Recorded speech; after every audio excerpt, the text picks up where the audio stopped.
നമസ്കാരം, പ്രവാസി മലയാളിയിലേക്ക് സ്വാഗതം. പ്രവാസികൾക്ക് പുതിയ മുന്നറിയിപ്പുമായി ഒമാൻ രംഗത്തെത്തിയിരിക്കുകയാണ്. ഒമാനിൽ വിസ പുതുക്കുമ്പോൾ ഇനി പാസ്പോർട്ടിൽ സ്റ്റാമ്പിംഗ് നിർബന്ധമില്ല.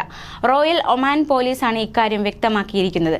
സിസ്റ്റത്തിലും റെസിഡൻസ് കാർഡിലും മാത്രം വിസ പുതുക്കിയാൽ മതിയാകുമെന്നാണ് അധികൃതർ അറിയിച്ചിരിക്കുന്നത്. റോയൽ ഒമാൻ പോലീസിനെ ഉദ്ധരിച്ച് ഒമാൻ പ്രാദേശിക മാധ്യമങ്ങളാണ് വാർത്ത റിപ്പോർട്ട് ചെയ്തിരിക്കുന്നത്.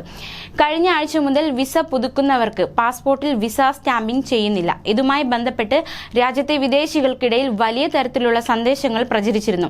ഇതിന്റെ ഇടയിലാണ് വിഷയത്തിൽ വ്യക്തത വരുത്തി റോയൽ ഒമാൻ പോലീസ് എത്തിയത്. മാധ്യമങ്ങളോടാണ് ഇതുമായി ബന്ധപ്പെട്ട കാര്യം പോലീസ് അറിയിച്ചത്. ഇനി മുതൽ പാസ്പോർട്ടിലെ വിസ സ്റ്റാമ്പിംഗ് പരിശോധിക്കുന്നതിന് പകരം റെസിഡൻസ് കാർഡിലും സിസ്റ്റത്തിലും വിസ പുതുക്കിയാൽ മതിയാകും.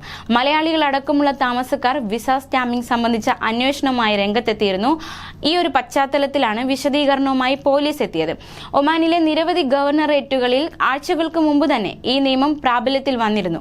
പുതിയ സമ്പ്രദായം വിസ സ്റ്റാമ്പിംഗ് പ്രക്രിയ എളുപ്പമാക്കും. പുതിയ നിയമം വിദേശികൾക്ക് കൂടുതൽ ഫലപ്രദമാക്കുമെന്നാണ് റോയൽ ഒമാൻ പോലീസ് പറയുന്നത്.